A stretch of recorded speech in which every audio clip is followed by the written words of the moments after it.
안녕하십니까, 정인태입니다. 문재인, 이재명 외에 대안 없다. 네, 문재인 전 대통령이 이런 발언을 했다라는 것이죠. 이상민 의원은 민주당 의원이죠. 우리가 문재인 부하인가? 네, 이렇게 받아쳤습니다.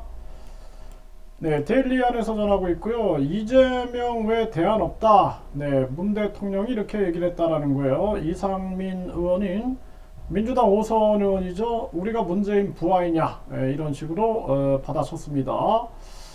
네, 그래서 문재인 그런 얘기를 막 하면 안 된다. 아무 소리 말라로 들려 모욕적이다.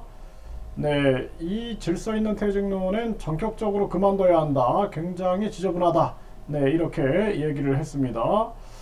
네, 민주당의 소신파 이상민 의원이 이재명 대표 외에 대안이 없으니 단합해달라라는 말이 모욕적이다. 이렇게 반발하면서 그런 얘기를 그렇게 막 하면 안 된다라고 비판을 했습니다.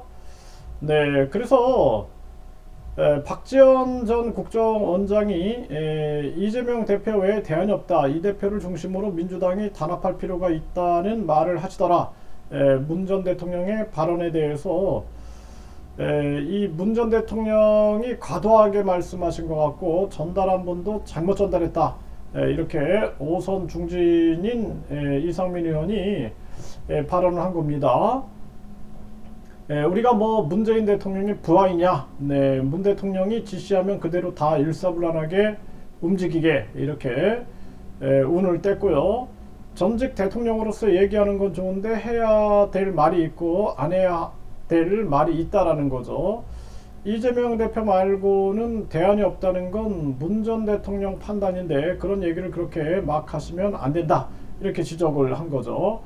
사실 이제 문재인 전 대통령 같은 경우에도 지금 수사 촉구가 일어나고 있죠. 네, 그 서해 피격 사건이라든지 뿐만 아니라 북한 어민 강제 북송 여기에 대해서 철저한 수사가 이루어져야 됩니다. 그래서 아마도 이제 동병상련을 좀 느끼지 않을까, 같은 심정을 이재명 대표와 그런 차원에서 이재명 대표를 밀고 있는 부분은 아닌가라는 생각을 안 할 수는 없어요. 그래서 사실 이제 문재인 전 대통령이나 이재명 대표에 대해서 철저한 수사가 이루어져야 되고 김건희 여사 수사도 철저하게 이루어져야 된다. 저는 그냥 국민 입장에서 항상 얘기를 하고 있는 것입니다. 네, 이거는 이제 진영 논리가 아니라 국민의 논리로 우리가 풀어야 된다. 이렇게 말씀을 드리고요. 네, 그리고 설사 그 얘기를 문재인 대통령하고 박지원 원장 사이에 했어도 이를 밖에다가 말할 일은 아니다라는 거죠.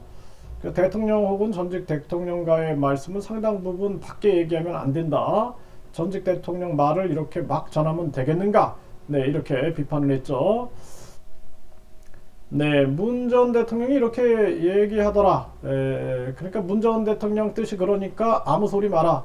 이런 지침으로 들린다. 그걸 저희들이 수용하겠느냐. 더 모욕적이다. 이렇게 날을 세웠습니다. 질서 있는 퇴진론 같은 경우에도 시간 벌게 하다가 막바지에 그만두겠다는 얘기밖에 더 되냐. 굉장히 지저분하다. 이렇게 얘기를 했어요. 그러면서 전격적으로 그만둬야 선당 후사의 정신으로 자기를 초계같이 버리는구나.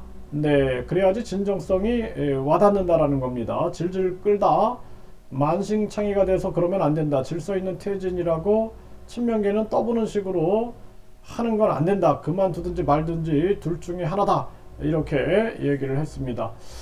네, 그래서 이 민주당도 그렇고 국힘도 그렇고 소신파들의 발언이 굉장히 중요하다. 저는 그렇게 봅니다. 그래서 민주당 내에서 소신과 용기를 가지고 발언을 해야 되고 국힘에서도 이현주 전 의원이 그렇게 발언하는데 그러한 부분들이 중요하다. 그래야지 정당이 건강한 정당이 되지. 그렇지 않으면은 완전히 뭐 북한 공산당 그 정당처럼 흘러가면은 우리 국민들에게 피해가 온다라는 거예요. 정당 보조금, 선거 보조금 먹고 그 국민을 위한 정치가 아니라 자기들 이익을 위한 정치를 한다면은 국민들이 용서할 수 없는 거죠.